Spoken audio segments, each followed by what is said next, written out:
Should you shift your transfer case on the fly? What's the maximum speed you can drive in 4 high? If you have locking hubs, should you leave them in auto or should you lock them? These are all questions I get asked frequently. I see them on Facebook, I see them in YouTube comments, and today we're going to discuss each one of those, so stick around.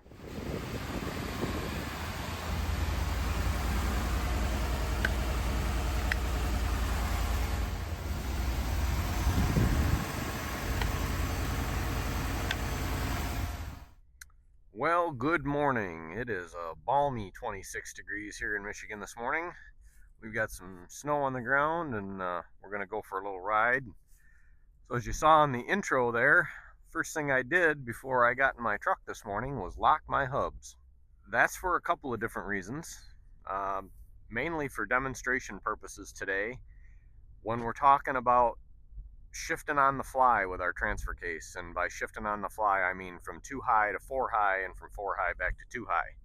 Most of your modern transfer cases today are able to shift on the fly, meaning you can be driving down the road at speed and you can go from 2 high to 4 high and back to 2 high again.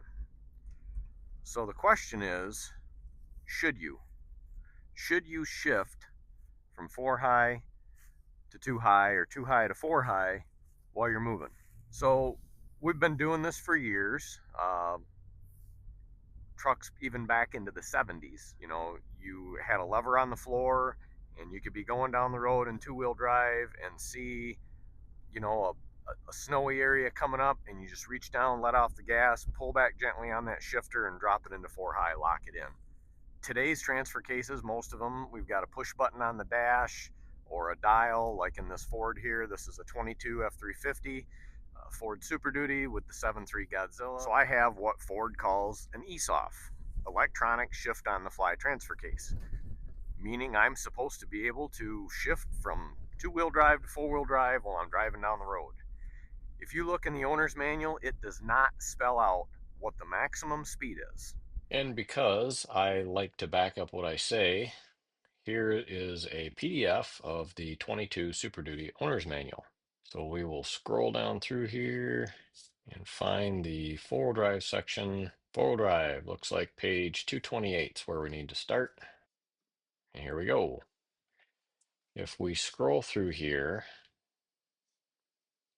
find four-wheel drive limitations. This is the section you would want to read for any limitations of your system. So operating your four-wheel drive with a spare or mismatched tires. This is where a lot of people get confused right here because they don't read this part.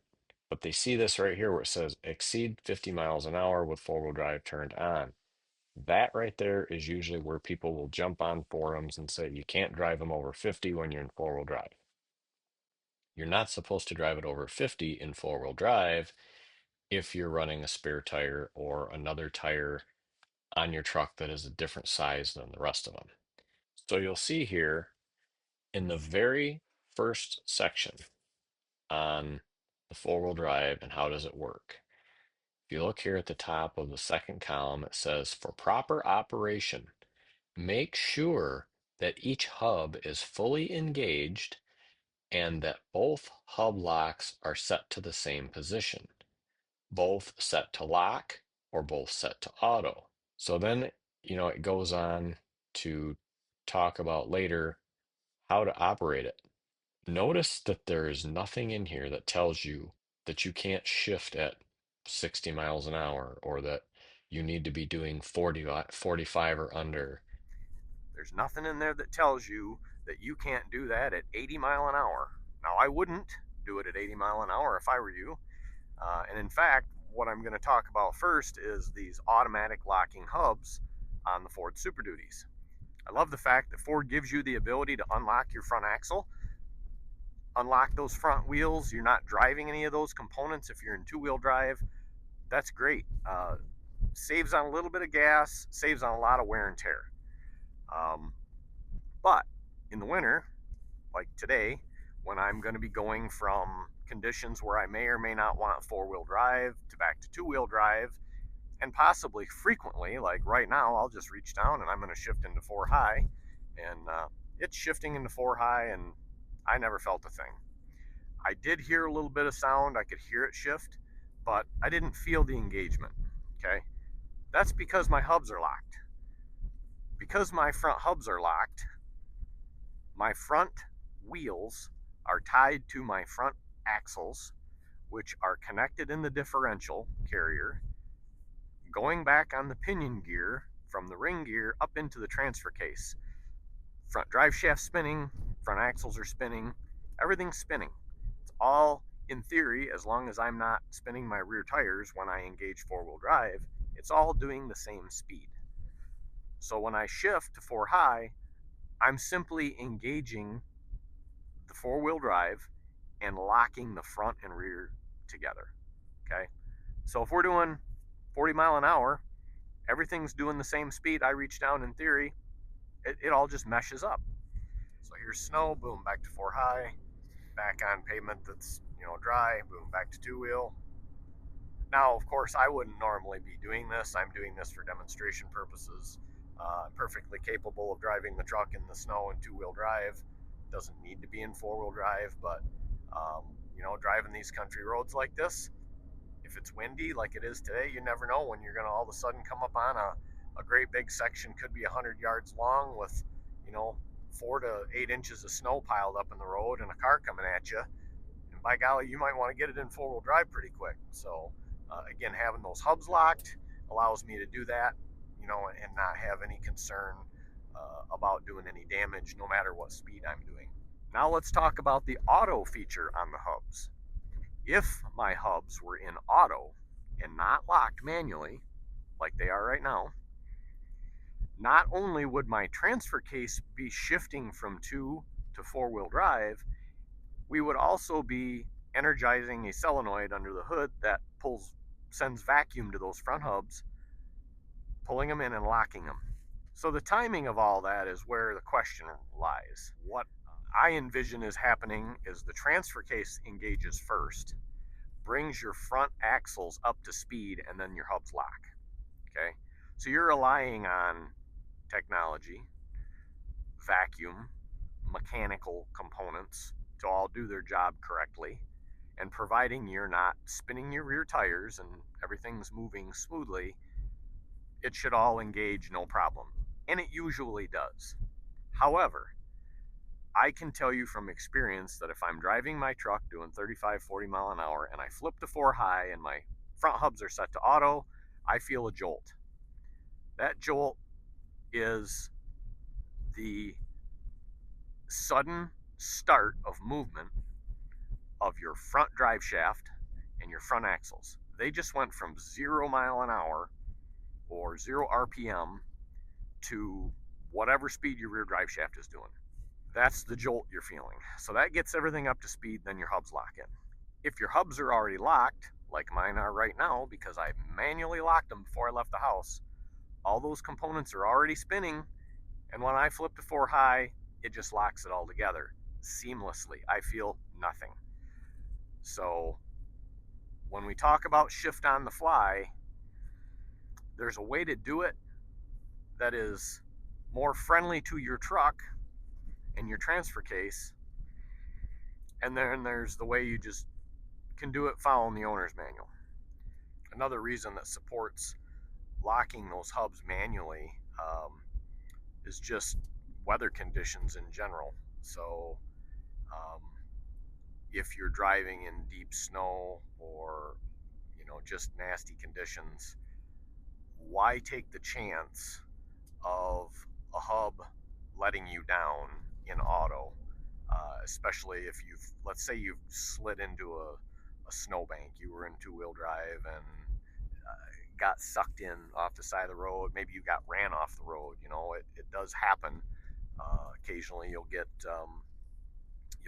somebody that wants more than their fair share out of the center, and they think, well, he's in a truck, he can give up, and you try to be the nice guy or nice gal and pull off, kind of on the shoulder a little bit, and the next thing you know, your front end's in the ditch, and you go ahead and switch to four-wheel drive, um, and maybe that going into that ditch, maybe you hit some deep snow that knocked a vacuum line loose or something, and now you're not locked. Well, now you're getting out of the truck in the cold. Maybe you're not dressed for it. You've got shoes on rather than boots. You're in snow up to your knees, trying to dig down to find the hub to lock it. You know, if your hub's already locked, you don't have anything to worry about. Just put it in four-wheel drive and go. So, where I like to use the auto is if I'm maneuvering the truck, let's say on wet grass or maybe a little bit of snow. Maybe I'm moving a trailer and I thought I would be okay in two wheel, and all of a sudden I start spinning or slipping a little bit. Uh, I'll just stop, flip to four high, let the vacuum system engage the front hubs, and then again just kind of roll into the throttle nice and easy just to make sure things are locked up. And that's where those auto hubs are nice because I didn't have to get out of the truck, lock them in, just to move a trailer 10 feet to get right back in two-wheel drive again. That's where the auto system works well. And the auto does work just fine.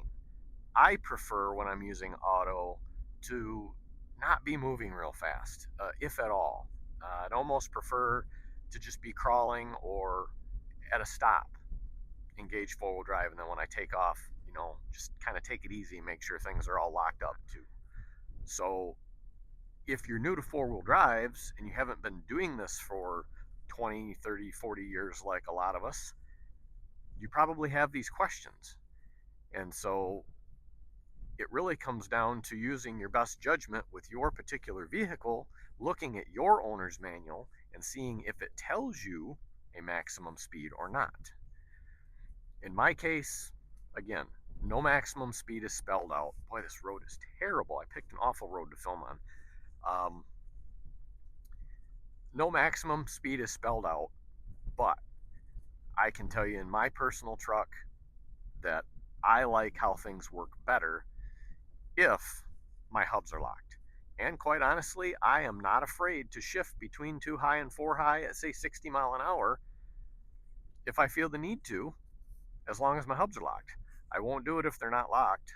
If I'm set to auto, no way. I'm slowing way down before I'm flipping to four high. Again, I just don't like, what that's doing. So everybody's got their own opinion. This is mine. Some of it is fact-based, some of it is my own personal opinion, some of it's from asking auto mechanics that work on this stuff what they would do if it was their truck. In my personal opinion, if you want your transfer case to last, try to use some common sense. Make sure your rear tires aren't spinning when you engage it. Let off the gas.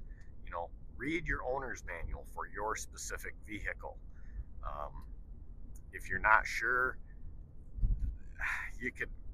I would say talk to a mechanic, and a good one.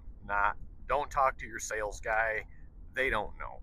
They're just going to tell you oh yeah, you can do, they're just selling you the car. They don't care if you ruin it. A friend of mine up north has a newer 3/4 ton Dodge, and his mechanic told him, he's got a dial on the dash just like the Fords have.